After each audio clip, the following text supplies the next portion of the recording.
سیدنا علی و سیدتنا فاطمہ و سیدتنا. بسم اللہ الرحمن الرحیم. السلام علیکم ناظرین. پروگرام صبح نور کے ساتھ آپ کا میزبان نذیر احمد غازی حاضر ہے. ناظرین کرام، حضرت ابو انیس محمد برکت علی صاحب رحمہ اللہ کی مشہور تالیف اسماء النبی الکریم صلی اللہ علیہ وآلہ وسلم سے ایک اسم مبارک پڑھنے کی سعادت حاصل کر رہا ہوں. سیدنا الزاہد صلی اللہ علیہ وآلہ وسلم، ہمارے سردار زہد اختیار فرمانے والے، درود و سلام بھیجے اللہ آپ صلی اللہ علیہ وسلم، آپ کی آل پاک اور آپ کے صحابہ کرام پر. سیدنا ابو ہریرہ رضی اللہ تعالیٰ عنہ سے روایت ہے کہ حضور نبی کریم صلی اللہ علیہ وآلہ وسلم نے ارشاد فرمایا، اے ابو ہریرہ، تقوی اختیار کرو، لوگوں میں زاہد ہو جاؤ گے، قناعت اختیار کرو، سب سے زیادہ شکر گزار بن جاؤ گے. جو اپنے لیے پسند کرتے ہو دوسروں کے لیے بھی وہی پسند کرو، مومن ہو جاؤ گے. اپنے ہمسائے سے نیک سلوک کرو، حقیقی مسلمان بن جاؤ گے. اور کم ہنسا کرو کیونکہ زیادہ ہنسنا دلوں کو مردہ کر دیتا ہے.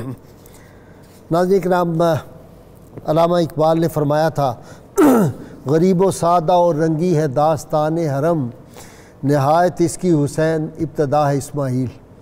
آج ہم نبی ابن نبی، پیغمبر ابن پیغمبر، اس جلیل القدر پیغمبر کا ذکر پاک کر رہے ہیں جو جد الانبیاء سیدنا ابراہیم علیہ السلام کے بہت ہی محبوب صاحبزادے تھے.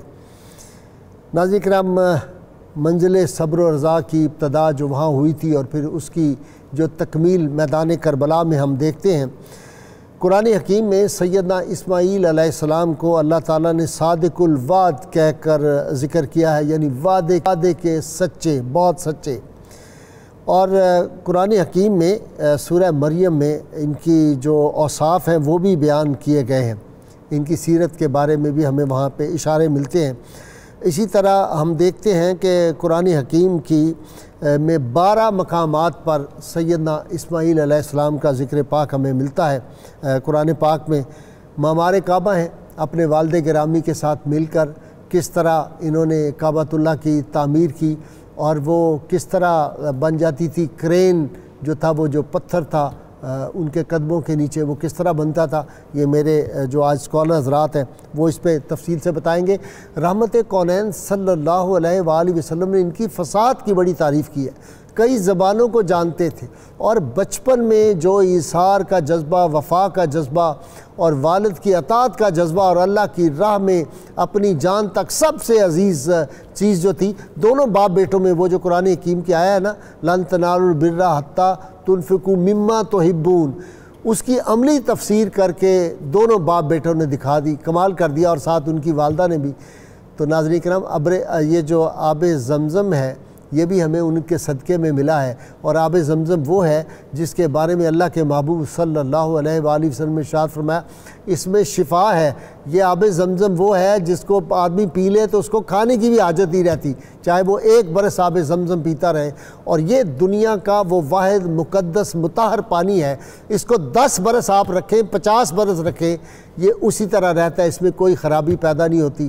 دعا کرنی چاہیے آج کل کہ ہم پہ آب زمزم جو ہے یہ پھر کھل جائے. یہ جو وقتی پابندیاں لگی، اللہ تعالیٰ کا گھر، نبی صلی اللہ علیہ وسلم کا در، یہ ہمارے لیے کھل جائے. اس طرف بھی خاص توجہ دیں.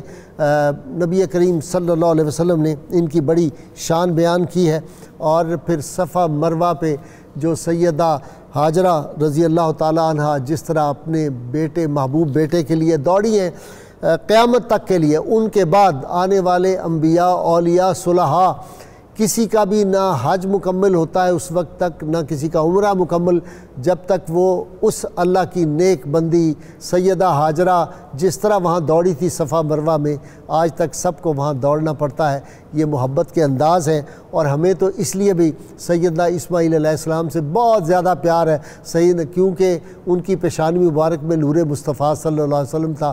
اس لیے جب لوگ یہ بات کرتے ہیں کہ ان کو اللہ تعالیٰ نے، جب سیدنا ابراہیم نے ان کو چھری کے نیچے رکھ دیا تھا، ان کے ہاتھ پاؤں باندھ دیے تھے، آنکھوں پہ پٹی اپنے باندھ لی تھی، تو چھری چلی اور نہیں چل سکی، پھر چھری اس کی جگہ مینڈا آ گیا.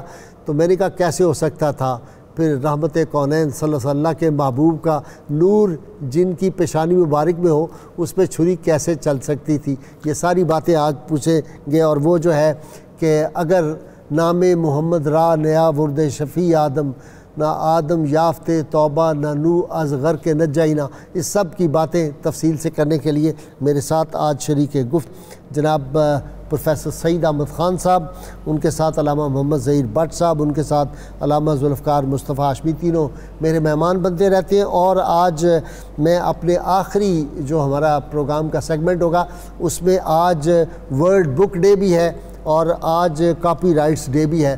آج ہم کتاب کی اہمیت پہ بھی بات کریں گے اور کون سی کتاب سب سے زیادہ مقبول ہے اور سب سے زیادہ جو بیسٹ کتاب ہے وہ کون سی ہے، اس پہ بھی بات کریں گے۔ کتابوں کا شوق، ہماری نوجوان نسل کو کس طرح کتابوں کی طرف ہمیں پھر جانا ہوگا، کتابوں سے محبت کرنی ہوگی، اس پہ بھی بات کریں گے۔ آج میں ابتدا کر رہا ہوں جناب پروفیسر سعید احمد خان صاحب سے۔ جی سیدنا اسماعیل علیہ السلام، بسم اللہ الرحمن الرحیم۔ اس سے قبل کہ میں گلشن خلد بہار کے اس عظیم پھول کا جن کی رنگینی اور شادابی ہر سننے والے کے دماغ کو معطر و منور بناتی ہے، ذکر کرنے سے پہلے یہ عرض کر دوں کہ ہم وہ لوگ ہیں کہ حضور علیہ السلام کے اس ارشاد پر یقین رکھتے ہیں کہ انسان اس کے ساتھ اٹھے گا جس سے وہ محبت کرتا ہے۔ یہ اتنی خوبصورت کاوش ہے اس ادارے کی کہ ہمیں موقع بہم پہنچتا ہے کہ ہم ان پیاروں کا ذکر کر کے ان کی محبت کو دلوں میں جگہ دے کر قیامت کے دن کے لیے اپنے لیے کچھ سامان کر لیں۔ اور انبیاء کا ذکر عبادت ہے، عبادت بھی ہے، حدیث مصطفیٰ صلی اللہ علیہ وآلہ، لیکن خاص طور پر حضور نبی اکرم رحمت عالم صلی اللہ تعالی علیہ وسلم کا جو تعلق ہے اس کو قرآن یہ کہتا ہے کہ شجرۃ طیبہ اصلھا ثابت فی السماء، اصلھا ثابت و فرعھا فی السماء۔ یہ وہ پاکیزہ شجرہ ہے اور پھر جن کا آج ہم ذکر کر رہے ہیں ان کی تو رب تعالیٰ خود سیرت بیان کر رہا ہے کہ اللہ کے ہاں اللہ تعالیٰ خود جنہیں یہ سرٹیفکیٹ دے رہا ہو کہ وہ میرے ہاں پسندیدہ ہیں، چنے ہوئے ہیں، میرے محبوب ہیں۔ تو سیدنا حضرت اسماعیل علیہ السلام کا یہ شرف کہ باپ ہے خلیل اللہ اور ماں ہے ام المسلمین۔ سبحان اللہ، جد الانبیاء اور ام المسلمین، ام المسلمین ہیں اور خانہ کعبہ یہ مکہ مکرمہ کی بانیہ ہیں، بنیاد یہ شہر انہوں نے بسایا، صحیح، اور کبیرہ مصر ہیں کہ مصر کے شہنشاہ کی بیٹی ہیں۔ اچھا، اور ان کے والد نے جب حضرت سارہ کا کمال دیکھا، ان کی عظمت دیکھی تو کہا کہ یہ میری بیٹی میرے گھر میں اتنی عزت نہیں پائے گی جتنی حضرت سارہ کے ساتھ رہ کر اس کو عزت ملے گی۔ وہ بھی دیکھ رہا تھا کہ حضرت حاجرہ سلام اللہ علیہا کو اللہ تعالیٰ کن اعزازات سے نوازنے والے ہیں۔ پھر ہم اس خانوادے پر جب نظر ڈالتے ہیں تو قرآن پاک کے یہ کلمات کہ اذ قال لہ ربہ اسلم قال اسلمت لرب العالمین، فیضان نظر تھا یہ فیضان نظر تھا یا کہ مکتب کی کرامت تھی، سکھائے کس نے اسماعیل کو آداب فرزندی۔ جی بٹ صاحب، سکھائے کس نے اس کو آداب فرزندی؟ میرا تو خیال ہے کہ تربیت اپنی جگہ، لیکن انبیاء تو رب تعالیٰ سے ہی وہ سب کچھ سیکھ کے آتے ہیں۔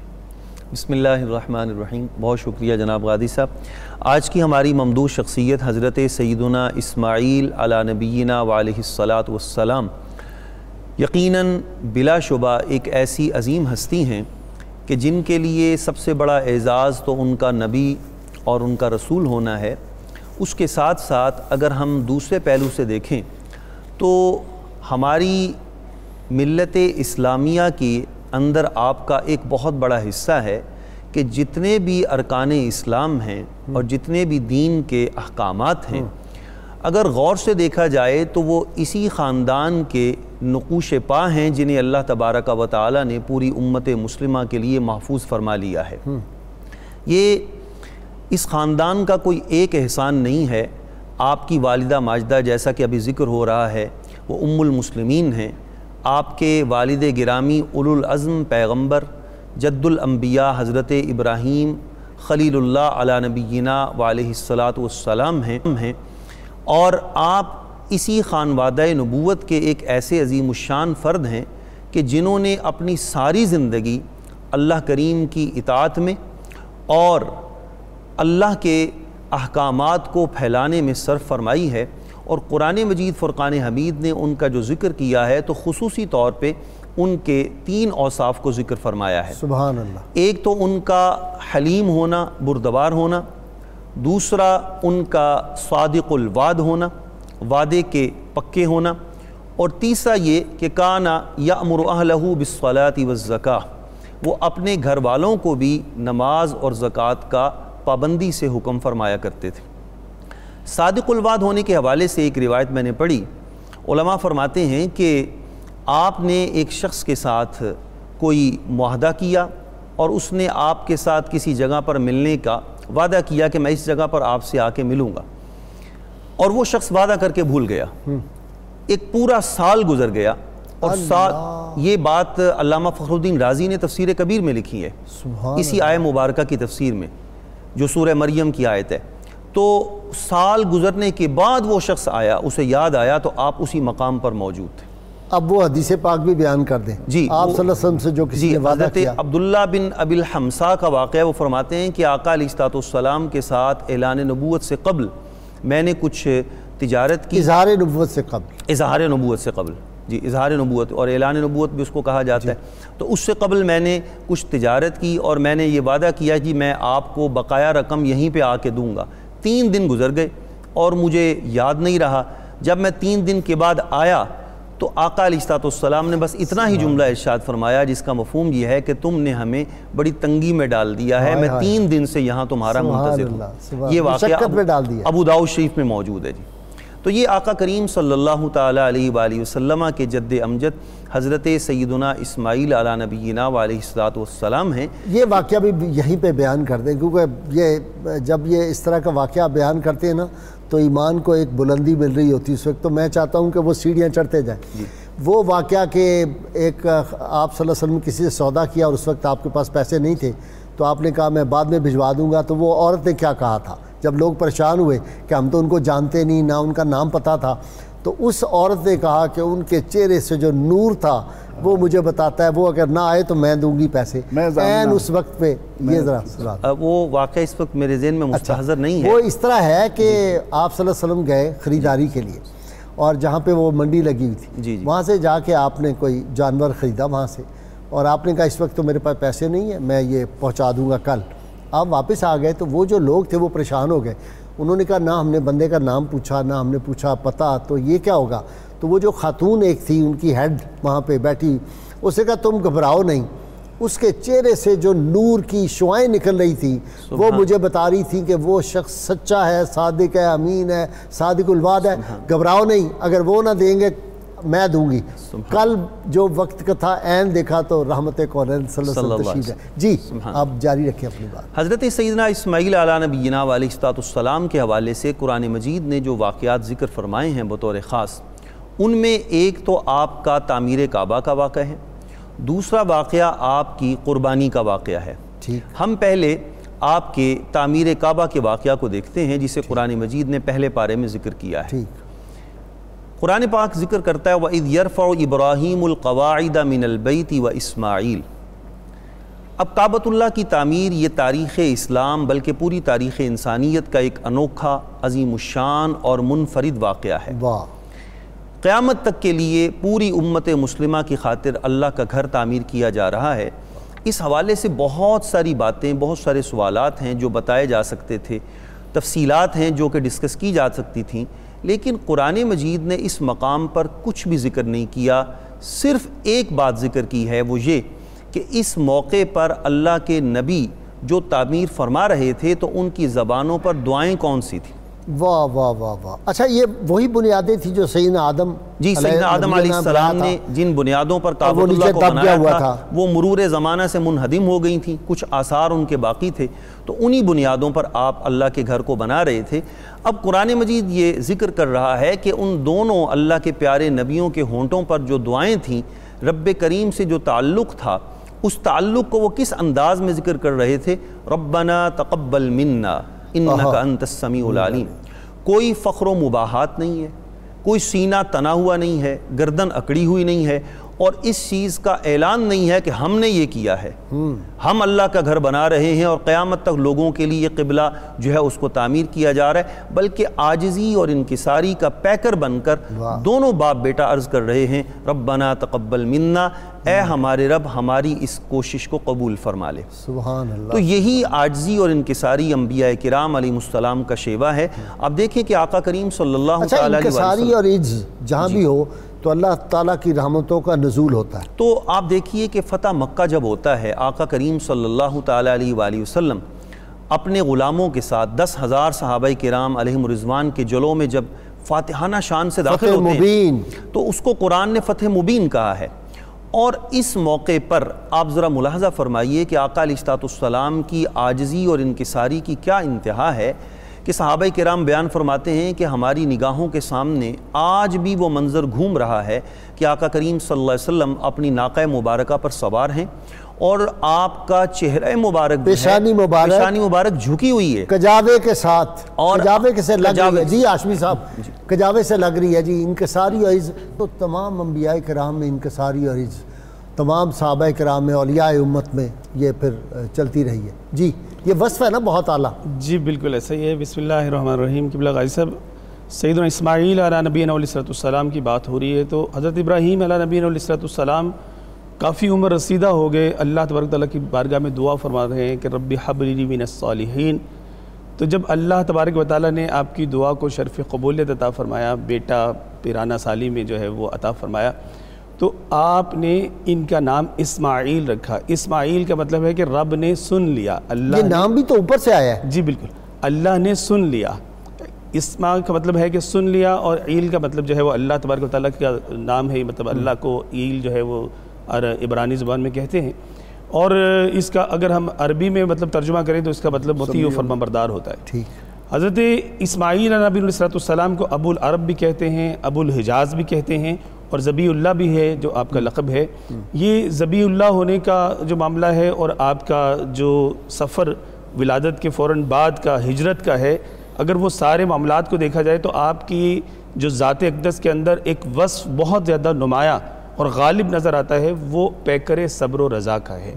آپ نے مکمل مطلب صبر و رضا کا ایسا مجسمہ بن کے دونوں ماں بیٹے. جی بالکل, جی بالکل. اللہ بے آب و گیا میدان, صحرا, پہاڑ, گرمی.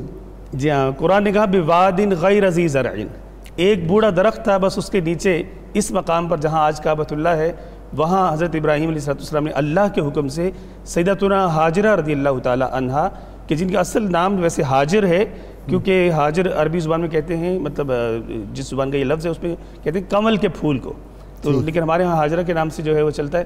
تو آپ کو اور آپ کے شہزادے جو حضرت سیدنا اسماعیل علیہ السلام ہیں, چند دن کی ان کی عمر ہے, ان کو وہاں پر چھوڑ دیا. کھجور کی ایک تھیلی ہے, پانی کا ایک چھوٹا مشکیزہ ہے. لوٹ کے واپس جانے لگے تو سیدھا حاجرہ رضی اللہ تعالی عنہا نے عرض کیا کہ اے میرے سرتاج, مجھے بتائیے کہ مجھے کس کے سہارے پر کس طرح کدھر چھوڑ کے جا رہے ہیں؟ آپ نے کہا میں نے اللہ کے سہارے پہ چھوڑ کے جا رہا ہوں.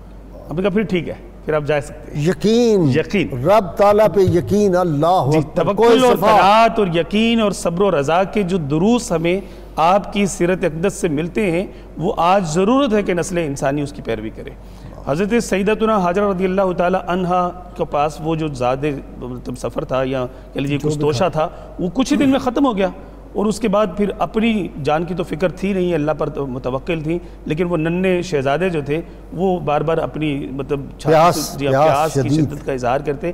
تو پھر وہ معروف جو مطلب کہہ لیجیے واقعہ ہے, وہ سارا منظر جو ہے وہ پیش آیا, اور صبح قیامت تک کے آنے والے مسلمانوں کے لیے وہ جو آپ نے انٹرو میں بتایا کہ وہ عمل باقی کر دیا گیا. صفا سے مروہ, مروہ سے صفا, آپ بیتابی کے عالم میں دوڑتی اور اب دیکھیے کہ جب چھوڑ کے جا رہے ہیں تو آپ کو یہ پتہ بھی ہے کہ یہاں آس پاس کوئی چرند پرند، کوئی حیوان، کوئی انسان موجود نہیں ہے، لیکن پھر بھی اللہ کی ذات پر جو ہے وہ یقین ہے کہ میرا رب ضرور کوئی نہ کوئی سبب بنائے گا۔ انبیاء، جلیل القدر، اولیاء، اس کے بعد جو آیا ہے صفا سے مروہ، مروہ سے صفا جا رہے ہیں اور چل رہے ہیں، رب کو یہ ادا پسند آ گئی، کیسی پسند آئی؟ اللہ اکبر۔ مجھے لے لیجیے ایک ناظرین کرام بہت مختصر وقفہ ہوگا، درود پاک سنتے پڑھتے ہیں، ہمارے ساتھ رہیے گا۔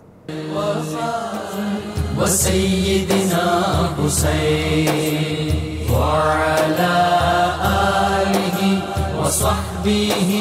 ویلکم بیک ناظرین کرام۔ سیدنا اسماعیل علیہ السلام کو اللہ تعالیٰ نے یہ قدرت عطا کی تھی کہ عربی تو پھر وہ ان کی فصیح لسانی کی رحمت کونین صلی اللہ علیہ وسلم نے تعریف فرمائی، اس کے علاوہ آپ عبرانی اور قبطی زبانیں جو تھیں اب دنیا سے وہ ناپید ہو چکی ہیں، وہ بھی ان پہ بھی آپ کو بڑی کمانڈ تھی، ان زبانوں پہ بھی۔ جی خان صاحب۔ سیدنا حضرت اسماعیل علیہ السلام کی حیات طیبہ کا مطالعہ کرتے ہوئے جب قرآن پاک کی یہ دعا ابراہیم علیہ السلام کے ہمارے سامنے آتی ہے کہ ربنا انی اسکنت من ذریتی بواد غیر ذی زرع عند بیتک المحرم لیقیموا الصلاۃ۔ اے اللہ، میں اپنی اولاد کو یہاں کیوں چھوڑ رہا ہوں کہ تیرے مکرم گھر کے پاس تیرے یاد رہے۔ اس میں حقیقتاً اگر ہم توجہ سے دیکھیں تو ذکر مصطفیٰ صلی اللہ علیہ وسلم کی جو بہاریں اس وقت موجود تھیں، جن کا ابراہیم علیہ السلام کو امین بنایا گیا تھا، ان کا ظہور ان دونوں کے ذریعے نظر آ رہا ہے کہ جب وہ اسماعیل علیہ السلام کو اپنے ساتھ ملا کر اور تمام مراحل سے گزر کر خانہ کعبہ کی تعمیر مکمل کرتے ہیں اور اللہ تعالیٰ کے حضور دامن پھیلانے کھڑے ہوتے ہیں تو کہتے ہیں ربنا وابعث فیہم رسولا۔ اے اللہ، جن کے لیے تو نے یہ کائنات بنائی ہے، اب ان کا جلوہ بھی تو ہو جائے۔ وہ ایک تڑپ نظر آتی ہے ابراہیم علیہ السلام کی کہ کسی طرح میں بھی اپنے اس بیٹے کو جو شان والا ہے ان کو اپنی آنکھوں سے دیکھ لوں۔ پھر جہاں تک آب زمزم کا تعلق ہے تو اللہ تعالیٰ قادر مطلق ہے۔ اب اسماعیل علیہ السلام کی پیاس کے لیے حضرت ہاجرہ ایک عمل کرتی ہیں صفا اور مروہ کے درمیان۔ جی بٹ صاحب، یہ نکلا کیسے پانی؟ سفر انہوں نے کیا، دوڑتی رہیں، یہ 7 چکر لگائے۔ جی بسم اللہ الرحمن الرحیم۔ غازی صاحب، میں ایک بات پہلے ذرا تھوڑی سی مکمل کر دوں۔ محترم پروفیسر صاحب جو فرما رہے تھے اسی کو میں تھوڑا سا آگے بڑھانا چاہتا ہوں کہ وہ دعائیں جو اللہ کے نبی فرما رہے تھے ان میں بہت ساری دعائیں آپ نے فرمائیں۔ یہ شہر امن بھی ہے، اس طرح کی بھی دعا ہے؟ جی یہ بھی ہے، وہ ذرا پڑھیں۔ وَإِذْ قَالَ إِبْرَاهِيمُ رَبِّ اجْعَلْ هَذَا الْبَلَدَ آمِنًا، جب انہوں نے دعا کی یا اللہ اس شہر کو امن والا بنا دے، اور اس کے ساتھ ساتھ پھر آپ نے اس شہر کے رہنے والوں کے لیے رزق کی بھی دعا کی، وَارْزُقْ أَهْلَهُ مِنَ الثَّمَرَاتِ، یا اللہ اس کے اندر کبھی قحط نہ آئے، اس کے باسیوں کو رزق کی دو شہروں میں آفت کیسے آ سکتی ہے؟ میرا تو نہیں یقین مانتا اس بات۔ یہ یقین اگر کامل ہو، پختہ ہو اللہ کی ذات پہ، تو یقین جانیے کہ پھر انسان کے سامنے کرونا کیا ہے، دنیا کی تمام تر آفتیں اس کی نگاہوں میں ہیچ ہیں، لیکن چونکہ ہمارے اب ایمان کمزور ہیں، جس چیز کو اللہ تبارک و تعالیٰ نے ہماری شفا کا ذریعہ بنایا ہے ہم نے اسی کو بند کر دیا ہے، تو اب پھر اس کے بعد ہمیں یہ نتائج کہاں سے حاصل ہو سکتے ہیں؟ تو میں یہ عرض کر رہا تھا کہ وہ جو دعائیں ہیں ان دعاؤں پہ آپ غور فرمائیں، تو ان دعاؤں میں بہت ساری دعائیں آپ نے ذکر فرمائی، لیکن جو آخری دعا ہے ربنا وابعث، جس کا بھی پروفیسر صاحب بھی حوالہ دے رہے تھے، تو اس سے یہ بات سمجھ میں آتی ہے کہ اللہ کا گھر بنا دیا جائے، جتنے بھی اللہ کے گھر بنا دیے جائیں تو ان سے مقاصد حاصل نہیں ہو سکتے جب تک کہ دامن مصطفیٰ صلی اللہ علیہ وسلم ساتھ نہ تھاما جائے۔ آقا علیہ السلام کا نور اور اللہ کا گھر، یہ دونوں جب ساتھ شامل ہوتے ہیں، اللہ کا گھر اور نبی کا در، تو پھر اس وقت انسان کا ایمان بھی مکمل ہوتا ہے اور اللہ تبارک و تعالیٰ کی طاعت و بندگی بھی اس میں کعبہ تو دیکھ چکے، اب کعبے کا کعبہ دیکھو، حاجی آؤ شہنشاہ کا روضہ دیکھو۔ اب اس میں ایک بات اور ہے کہ جس پتھر پہ کھڑے ہو کر حضرت ابراہیم علیہ السلام تعبیر فرما رہے تھے، اس پتھر کو قرآن پاک نے کہا کہ تم اسے اپنا مصلی بناؤ۔ اب اس پر میں ایک بات اپنے ناظرین کے سامنے رکھنا چاہتا ہوں۔ وہ جو پتھر ہے وہاں پہ، جی مقام ابراہیم جسے کہتے ہیں، وَاتَّخِذُوا مِن مَقَامِ إِبْرَاهِيمَ مُصَلًّى۔ میں بات انتہائی اختصار سے عرض کرنا چاہتا ہوں کہ انسان اپنے وجود کو دیکھے، سر سے لے کر پاؤں تک، اس کے وجود میں جو قدم ہیں وہ سب سے نچلا حصہ ہے، اور قدم کے جو تلوہ ہے وہ اس سے بھی نیچے ہے، انسان اپنے جسم کی احتیاط کرتا ہے، تلوے کی اتنی احتیاط نہیں کرتا، کیچڑ میں بھی رکھ دیتا ہے، گندگی میں بھی رکھ دیتا ہے۔ اب یہاں سے اللہ کے پیارے محبوبوں کی شان جو ظاہر ہو رہی ہے وہ یہ کہ جو مقام ابراہیم ہے، جو پتھر ہے، وہ اللہ کے نبی کا قدم نہیں ہے، اللہ کے نبی کے قدم کا تلوہ بھی نہیں ہے، بلکہ تلوے کا فقط نشان ہے۔ تو جس پتھر پر اللہ کے خلیل کے قدم بلکہ قدم کے تلوے کا نشان ثبت ہے، ساری کائنات مل کر اس پتھر کی عظمت و شان کو نہیں پہنچ سکتی۔ تو جب نشان کی شان کو نہیں پہنچ سکتی تو اللہ کے نبی کے قدم کی کیا شان ہوگی؟ پھر یہ جو قلب مبارک یہاں لگا دیتے ہیں، یہ ہمارے ہاشمی صاحب، جی تو اس پہ بھی لوگ بڑے معترض ہوتے ہیں، پھر یہ تو بڑی بات ہے۔ یقیناً بہت شان ہے، چونکہ نسبت ہے اس کی آقا علیہ السلام کے نالین پاک کے ساتھ، اور وہ جو کسی نے کہا کہ جو سر پہ رکھنے کو مل جائے نال پاک حضور، تو پھر کہیں گے کہ ہاں تاجدار تاجدار بھی ہے۔ جی ہاں، کیوں لگائی سے میں اپنی بات مکمل کروں۔ سیدہ حاجرہ رضی اللہ تعالیٰ عنہا نے پھر وہ غیبی آواز سنی، پھر بچے کی طرف متوجہ ہوتی ہیں اور جب پہنچتی ہیں تو دیکھتی ہیں کہ سیدنا جبریل امین علیہ السلام وہاں پر موجود ہیں۔ آپ نے اپنا پاؤں مبارک لگایا یا اپنا پر مبارک لگایا، اور صحیح یہ ہے کہ سیدنا اسماعیل علیہ السلام نے اپنی وہ ایڑی بے تابی کے عالم میں جو رگڑی، تو وہاں سے پھر وہ زمزم کا چشمہ جاری ہوا۔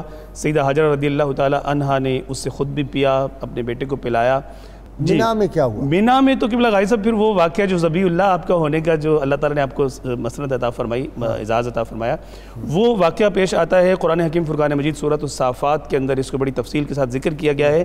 فَلَمَّا بَلَغَ مَعَهُ السَّعْيَ قَالَ يَا بُنَيَّ إِنِّي أَرَىٰ فِي الْمَنَامِ فَانْظُرْ مَاذَا تَرَىٰ، اے میرے بیٹے میں نے خواب میں دیکھا ہے کہ میں نے تجھے مطلب انی اذبح جی انی اذبح میں تمہیں ذبح کر رہا ہوں، فَانْظُرْ مَاذَا تَرَىٰ، تم دیکھو کہ تمہاری کیا اس میں رائے ہے۔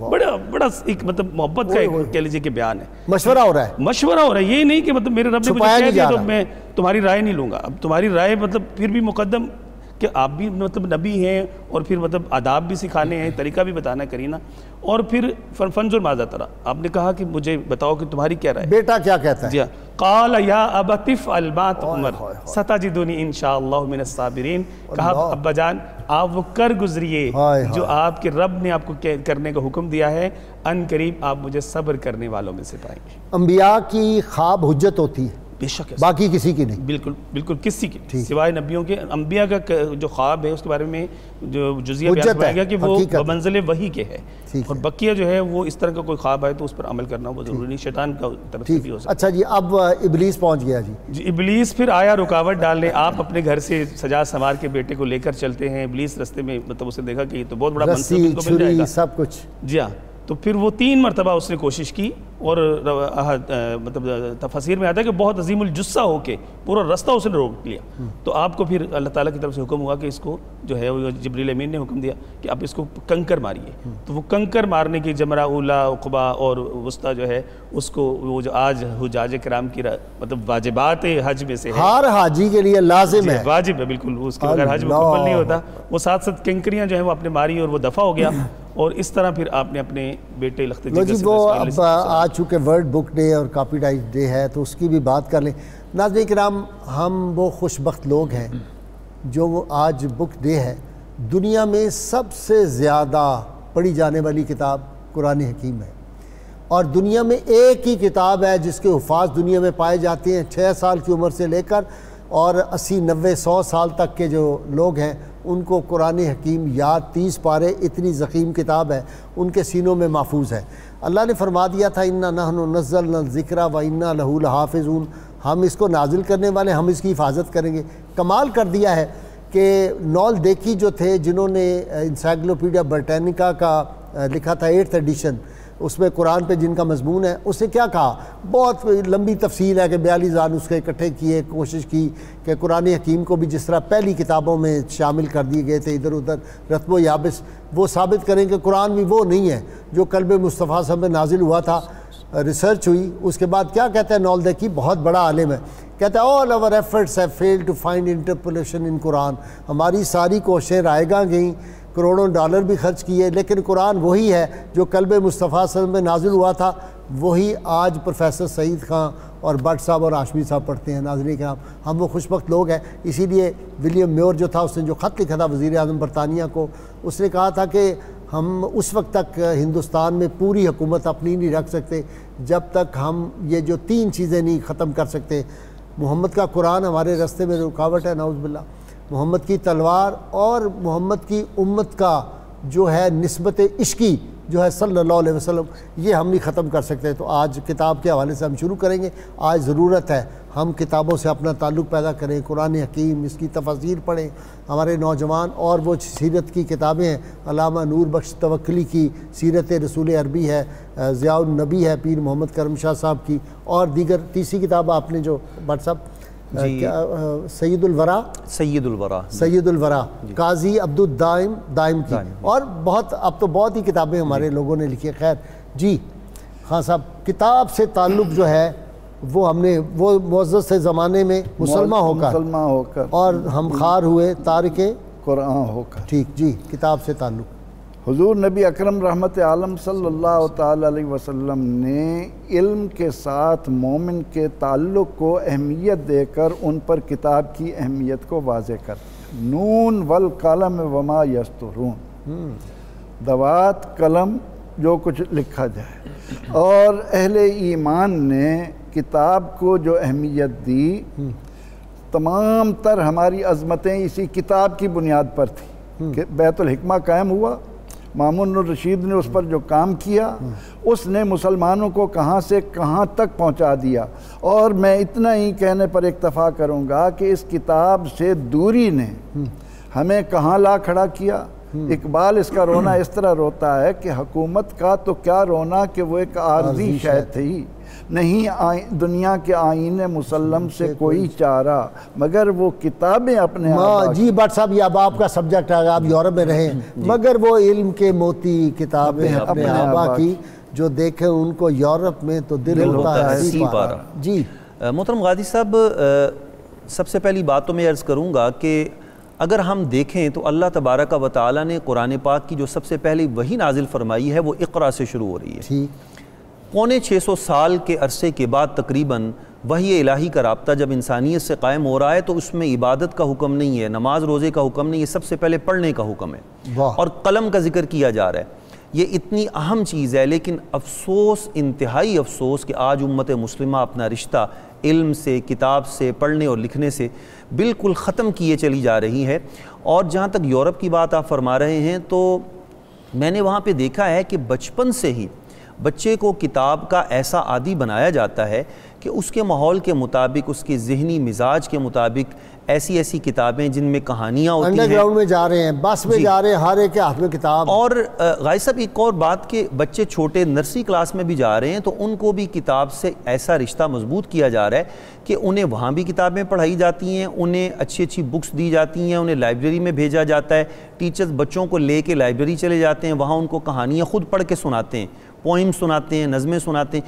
اور اس کے ساتھ ساتھ جو بچے تھوڑے بڑے ہوتے ہیں ان کو وہ کوئی کتاب دیتے ہیں اور کہتے ہیں کہ آپ نے گھر سے اس کتاب کو پڑھ کے آنا ہے، اس کی سمری بھی تیار کرنی ہے، اس پر 5 تنقیدی سوالات بھی آپ نے تیار کرنے، اور پھر آپ یہ سوچیں کہ اگر آپ کو رائٹر سے مکالمہ کرنا پڑے، جو اس کتاب کا رائٹر ہے اس کو آپ نے لیٹر لکھنا ہو تو آپ اس کے بارے میں کیا رائے قائم کریں گے، وہ بھی لکھ کر لائیں. کیا بات ہے. اب یہ بچپن سے تربیت شروع کر دی جاتی ہے. اور سب سے بڑی بات جو میں نے وہاں پر دیکھی ہے وہ یہ ہے کہ وہاں پر رٹا سسٹم نہیں ہے.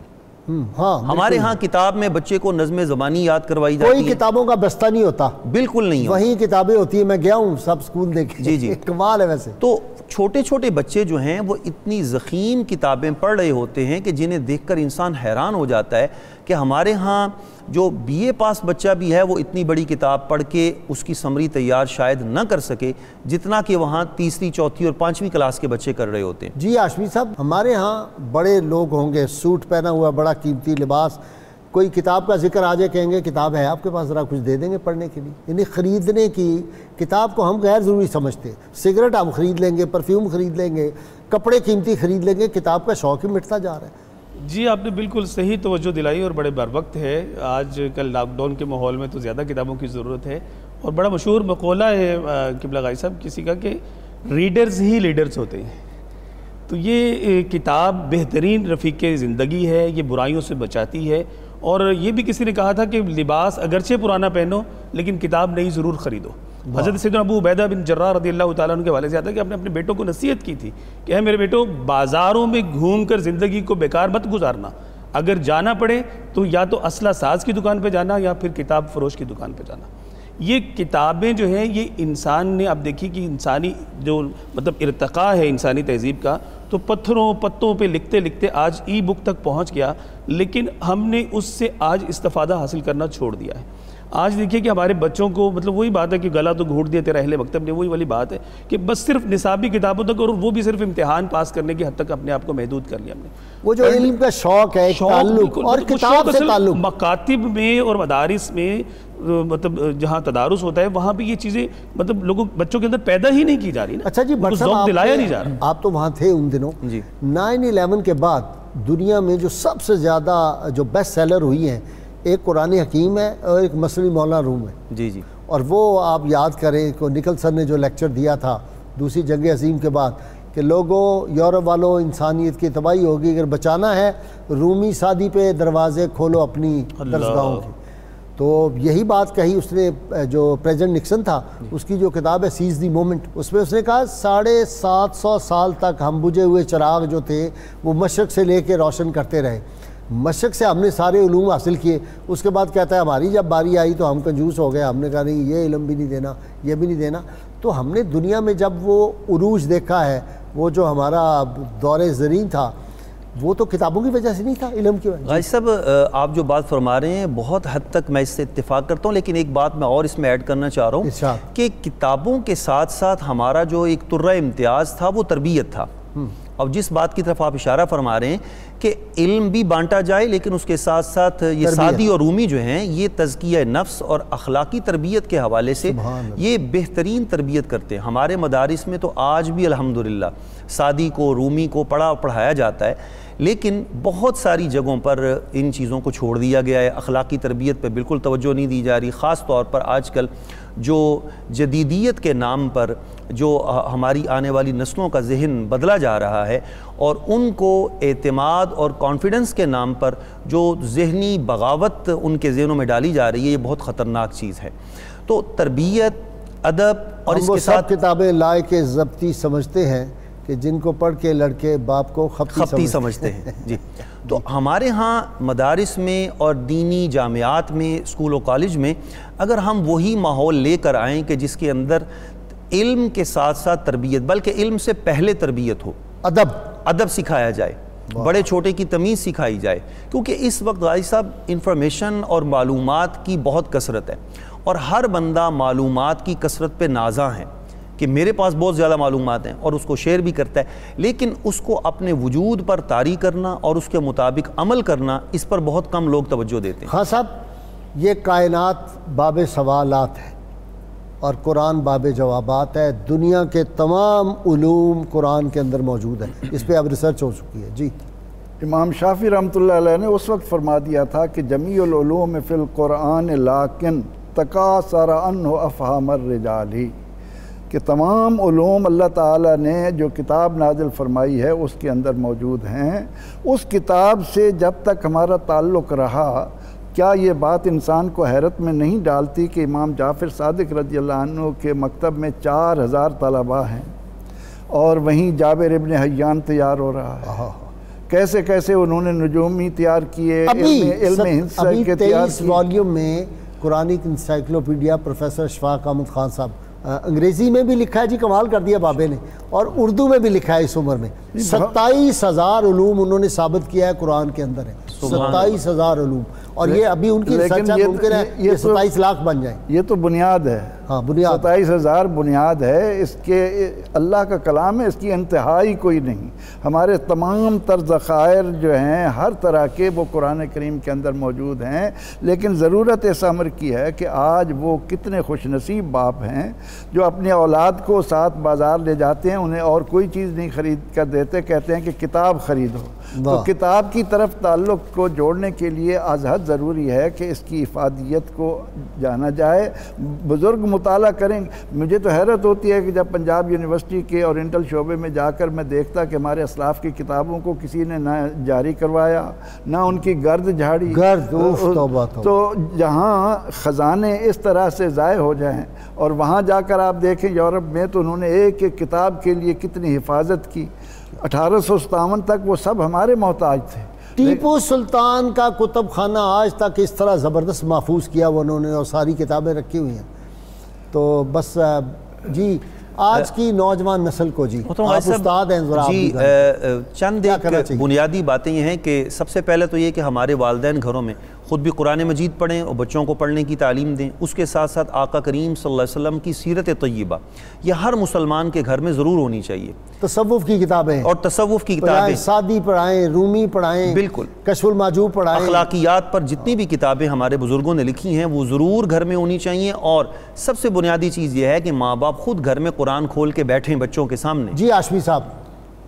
جی قبلہ غازی صاحب، کسی مفکر کا قول مجھے یاد آ رہا ہے کہ اگر 2 دن تک کوئی کتاب نہ پڑھی جائے نا تو تیسرے دن انسان کی زبان سے وہ بلاغت اور شیرینی جو ہے وہ ختم ہونا شروع ہو جاتی ہے۔ ایسے ہی ہے، ایسے ہی ہے۔ تو اگر ہم چاہتے ہیں کہ ہماری زبانیں جو ہے وہ مہذب ہو جائیں، ہمارے اندر جو ہے وہ تہذیب پیدا ہو جائے، اور ہم لوگ جو ہے وہ ایک پڑھے لکھے انداز سے گفتگو کریں، جس دن نہ پڑھے لگتا ہے جی جاہل ہو گئے۔ جی بالکل ایسے۔ تو کتاب سے رشتہ جوڑنا یہ بہت 15 گھنٹے روز 10-15 گھنٹے پڑھے نشہ ہی آدمی کا ختم ہوتا، وہ مجبوراً نیند جو ہے طاری ہوتی ہے تو پھر ہی کتاب چھوٹتی ہے، ورنہ جب تک آنکھ کھلی رہتی ہے کتاب کا نشہ ہی اور ہے۔ اللہ تعالیٰ کرے جی ہماری نوجوان نسل جو ہے وہ اس طرح علم کی طرف آئے، اور علم بہت بڑا نشہ ہے۔ آپ کبھی اس کو کتابوں سے، میں اپنے نوجوانوں سے کہتا ہوں پڑھو تو پھر تمہیں لطف آئے گا۔ کتاب پڑھتے ہوئے آدمی کو لگتا ہے اس کی پرواز شروع ہو گئی ہے اچھی کتاب پڑھتے ہوئے۔ اللہ تعالیٰ ہم سب کا، آپ تینوں کا جی بہت شکریہ۔ ناظرین کرام، نسخے کا وقت ہو گیا۔ کتاب الشفا سے یہ پیٹ درد کا روحانی علاج ہے جی۔ اگر کسی کے پیٹ میں درد ہو تو